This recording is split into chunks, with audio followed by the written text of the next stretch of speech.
ಅದೇನು ಬರೀತಾನೋ ಏನೋ ಗೊತ್ತಿಲ್ಲ.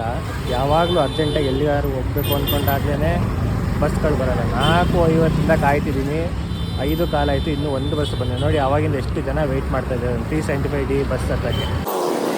ಟ್ರೈನಿಗೆ ಬೇರೆ ಟೈಮ್ ಆಯಿತು, 6 ಕಾಲಿಗೆ ಟ್ರೈನು, ಬೇಗ ಹೋಗ್ಬೇಕು.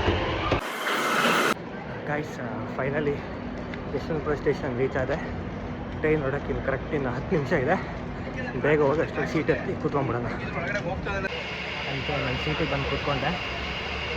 ಈ ಟ್ರೈನಲ್ಲಿ ಬೀದರ್ ತನಕ ಹೋಗಿ ಅಲ್ಲಿಂದ ಮತ್ತೆ ಟ್ರೈನ್ ಚೇಂಜ್ ಮಾಡಬೇಕು. ಟ್ರೈನ್ ಸಿಕ್ಕರೆ ಟ್ರೈನು ಅಥವಾ ಬಸ್ ಸಿಕ್ಕರೆ ಬಸ್. ಗೈಸ್ ಇವಾಗ ಬೀರೂರಿಗೆ ಬಂದಿದ್ದೀನಿ. ಶಿವಮೊಗ್ಗ ಟ್ರೈನಿಗೆ ವೆಯ್ಟ್ ಮಾಡ್ತಾಯಿದ್ದೀನಿ. ಇನ್ನು ಸ್ವಲ್ಪ ಹೊತ್ತಲ್ಲಿ ಬರುತ್ತೆ. ಬಂದ ತಕ್ಷಣ ಸೀದಾ ಊರಿಗೆ ಹೋಗ್ತಾ ಇರೋದೆ. ಶಿವಮೊಗ್ಗ ಹೋಗೋ ಟ್ರೈನ್ ಬಂತು. ಇವಾಗ ಇದನ್ನು ಹತ್ಕೊಂಡು ಸೀದಾ ಊರಿಗೆ ಹೋಗ್ತಾ ಇರೋದೆ. ಸೊ ಇದಾಗಿತ್ತು ಇವತ್ತಿನ ಮಿನಿ ವ್ಲಾಗ್. ಮತ್ತೆ ಮುಂದಿನ ವೀಡಿಯೋ ಜೊತೆ ಸಿಗ್ತೀನಿ. ಅಲ್ಲಿವರೆಗೂ tata, take care, see you, bye bye.